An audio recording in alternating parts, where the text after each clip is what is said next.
Graça, misericórdia e paz da parte de nosso Senhor e Salvador Jesus Cristo. Amém? Eu vou ler um texto, na verdade eu vou ler todo o Salmos 28. Se você preferir, apenas ouça. Diz assim a palavra do Senhor: A ti clamo, ó Senhor, rocha minha, não emudeças para comigo. Não suceda que, calando-te a meu respeito, eu me torne semelhante aos que descem a cova. Ouve a voz das minhas súplicas quando a ti clamo, quando levanto as minhas mãos para o teu santo templo. Não me arrastes juntamente com os ímpios e com os que praticam a iniquidade, que falam de paz ao seu próximo, mas têm o mal no seu coração. Retribui-lhes segundo as suas obras e segundo a malícia dos seus feitos. Dá-lhes conforme o que fizeram as suas mãos.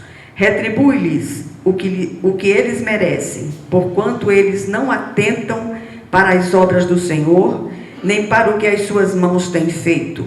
Ele os derrubará e não os reedificará. Bendito seja o Senhor, porque ouviu a voz das minhas súplicas. O Senhor é a minha força e o meu escudo, nele confiou o meu coração e fui socorrido.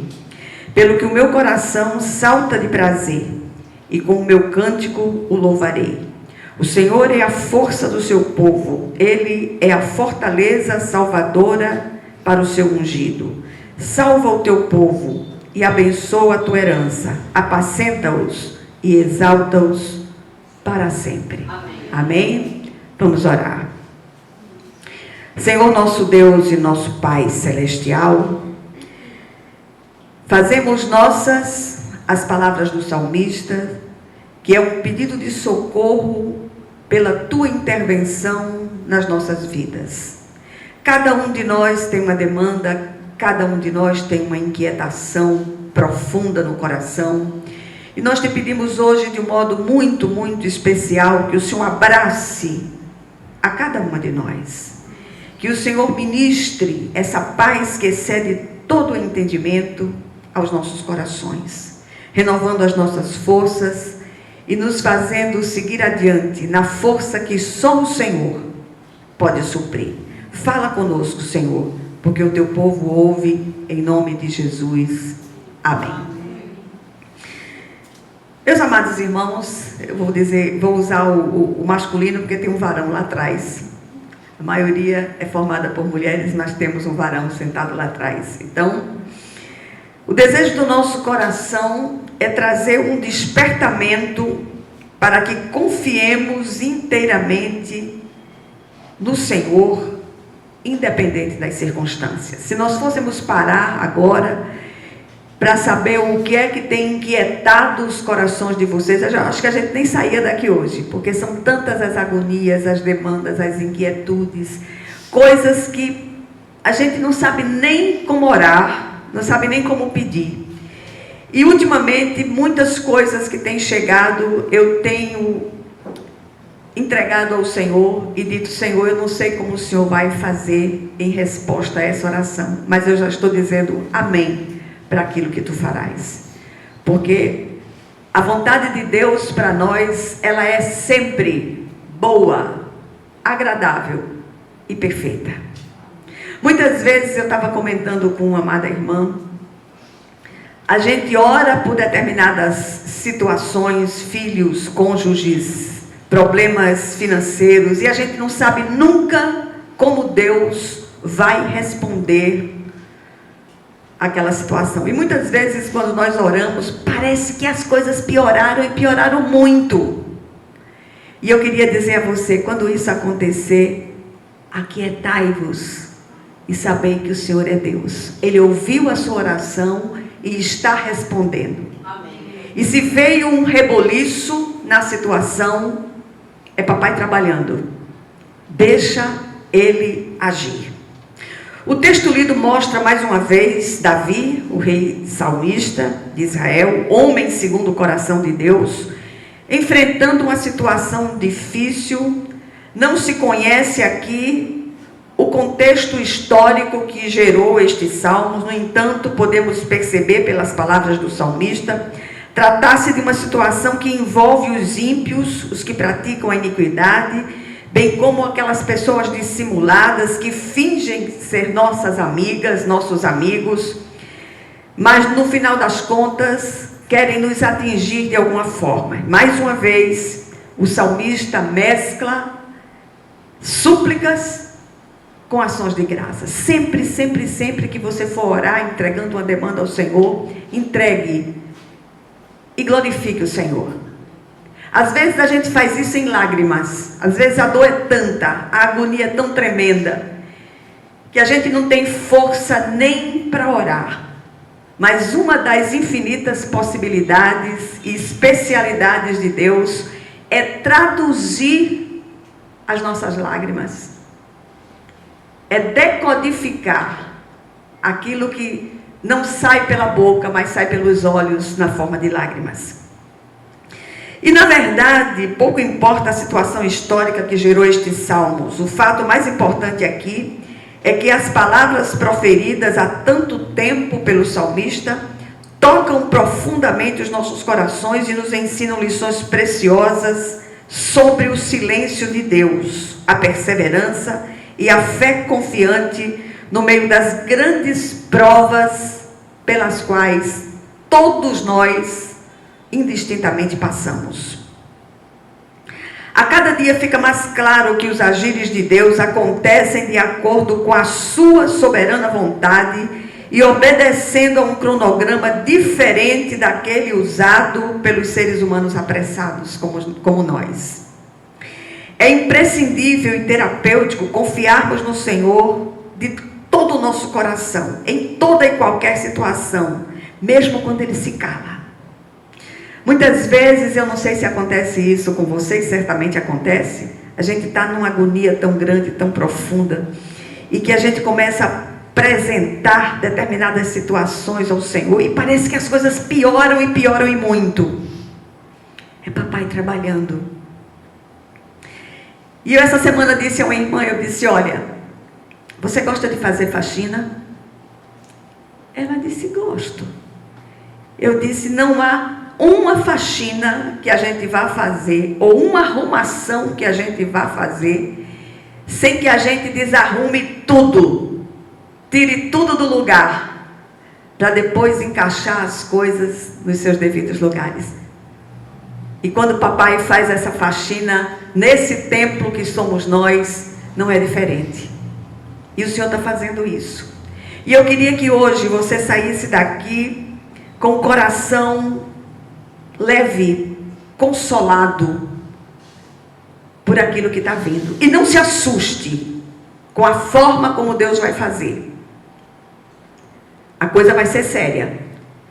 Mas muitas vezes é preciso que seja daquela forma, para que aquele opositor, que muitas vezes esse opositor é alguém do nosso próprio sangue, filhos, parentes próximos, aqueles que têm entristecido profundamente os nossos corações, mas Deus tem algo para falar a cada um de nós no dia de hoje. O autor de Hebreus, capítulo 4, versículo 16, ele diz, acheguemo-nos, portanto, confiadamente junto ao trono da graça, a fim de recebermos misericórdia e acharmos graça para socorro em ocasião oportuna.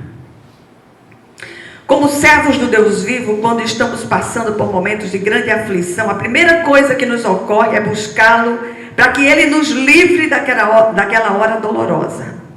Mas o que fazer, repito, quando Ele simplesmente se cala? Ou pelo menos na nossa visão, Ele se cala. E quando o Senhor se cala, é porque Ele está preparando grandes coisas, grandes vitórias. A Bíblia nos mostra inúmeros servos do passado que experimentaram a dor de não se sentirem ouvidos por Deus. Assim, essa experiência não é algo que acontece apenas com você ou comigo. A propósito, até para o silêncio de Deus. Em algumas ocasiões, o próprio silêncio faz parte da resposta. E eu queria chamar sua atenção para o que dizem alguns servos de Deus em momentos de aparente silêncio do Senhor. Salmos 13, 11, o salmista diz: até quando, Senhor, esquecer-te-ás de mim para sempre? Até quando ocultarás de mim a tua face? Salmos 35, versículo 22, a parte B do versículo, o salmista diz: Senhor, não te ausentes de mim. Salmos 39, 12. Ouve, Senhor, a minha oração, escuta-me quando grito por socorro, não te emudeças à vista das minhas lágrimas. Salmos 83, versículo 1, parte A do versículo: ó Deus, não te cales. Salmo 119, versículo 82. Esmorecem os meus olhos de tanto esperar por tua promessa, enquanto digo: quando me haverás de consolar? Será que essas palavras soam familiares para vocês? Para mim soam demais. O Salmo lido nos traz algumas revelações sobre a confiança que devemos ter em Deus. Em primeiro lugar, a confiança deve ser exercitada mesmo diante das orações aparentemente não respondidas. Não há oração não respondida. No silêncio de Deus, Ele está preparando grandes coisas. Não se admire do jeito que Deus vai responder a essa sua queixa. Davi orou fervorosamente por uma situação que nos parece difícil, mas não obteve resposta, assim como você e eu tantas vezes. Precisamos compreender que o silêncio ou a demora de Deus não significa recusa em responder. Há um propósito que talvez só compreendamos lá na frente. Enquanto a bênção não vem, o Senhor trabalha em nós a humildade, a paciência e a fé confiante. No devido tempo, Ele nos ajudará como aquele pastor que acode suas ovelhas. Em segundo lugar, a confiança deve ser exercitada por causa do que Deus já fez no passado. O grande mistério da fé não é mover Deus em nossa direção, mas nos mover na direção de Deus, sempre. Note que quando o salmista supera a aparente demora de Deus através da perseverança e da fé confiante, a cena se transforma. Ele passa a cantar louvores ao invés de chorar e se lamentar. O motivo dessa mudança radical está no versículo 7. Ele diz: nele o meu coração confia. O principal motivo para confiar no Senhor é aquilo que Ele já fez no passado. Quantas respostas já obtivemos lá atrás? O Senhor é aquele que nos socorreu no passado e nos socorre hoje e sempre. Aguarde, porque aquilo que você tem clamado diante do Senhor, a resposta já saiu. Chega já. A fé no Deus vivo faz toda a diferença. As mãos dos inimigos estavam ocupadas com o mal. Mas quando Davi ousou continuar crendo, mesmo a despeito da situação, e levantou as mãos em oração, então as mãos do Senhor se puseram a trabalhar para suprir a necessidade do seu amado salmista. Em terceiro lugar, a confiança deve ser exercitada por causa das promessas de Deus e de seus atributos imutáveis. Davi encerra seu cântico encorajando o seu povo com o que aprendeu com aquela experiência. Da mesma maneira que o Senhor salvou o salmista, salvará também aqueles que nele confiam, independentemente de emoções ou desejos. Por isso, mesmo em lágrimas, precisamos aprender a declarar a nossa confiança irrestrita no Senhor. Eu sei que para muitos de vocês, essa palavra hoje parece tão distante de nós, mas a resposta está chegando. Aleluia. E o Senhor diz: aquietai-vos e sabei que eu sou Deus. Os que confiam verdadeiramente em Deus não serão envergonhados jamais. Em outras palavras, Davi está dizendo: não há fórmulas mágicas para sairmos das encrencas, das dificuldades, mas há um segredo que Ele compartilha conosco. Precisamos confiar no Senhor em todo o tempo, mesmo quando Ele aparentemente silencia. porque só Ele é a força do seu povo, o refúgio salvador do seu ungido. A Bíblia nos ensina que essa confiança não é um sentimento emocional sujeito a mudanças de humores, mas é um exercício da vontade, é a vontade domada sob controle, debaixo da autoridade do Senhor. Eu decido confiar, você decide confiar. Decidamos hoje: Senhor, não estou vendo nada, não estou vendo vento, não estou sentindo chuva, mas sei que será grande a colheita daquilo que o Senhor está preparando para mim e para cada um de nós. Amém? O que é que essa breve mensagem nos ensina aqui? Em primeiro lugar, no meio de uma dificuldade pequena ou grande, devemos nos achegar confiadamente junto ao trono da graça, a fim de recebermos misericórdia em ocasião oportuna. E a ocasião é de Deus, não nossa. Em segundo lugar, o silêncio aparente de Deus não significa que Ele não esteja ouvindo a nossa oração. Normalmente é proposital, com vistas à nossa maturidade e crescimento espiritual. Há muito menino na fé, e nós precisamos crescer na graça e no conhecimento de Deus. Em terceiro lugar, quando entendemos este princípio, substituímos a voz de choro e lamentação pelo cântico de louvor, antes mesmo da vitória ser consumada, ser vista por nós. Às vezes o louvarmos, até mesmo em lágrimas, faz parte desse processo. Em quarto lugar, passamos pela fé a testemunhar ousadamente sobre as muito grandes e preciosas promessas de Deus ao seu povo. Ele fez, Ele faz e Ele fará maravilhas em nosso meio. E por último, o grande mistério da fé, repito mais uma vez, não é mover Deus em nossa direção, mas nos mover na direção de Deus. Nos refugiar nele e confiar nele sempre. Grandes coisas o Senhor está preparando para cada um de nós. Em nome de Jesus. Amém. Vamos nos preparar para a ceia do Senhor.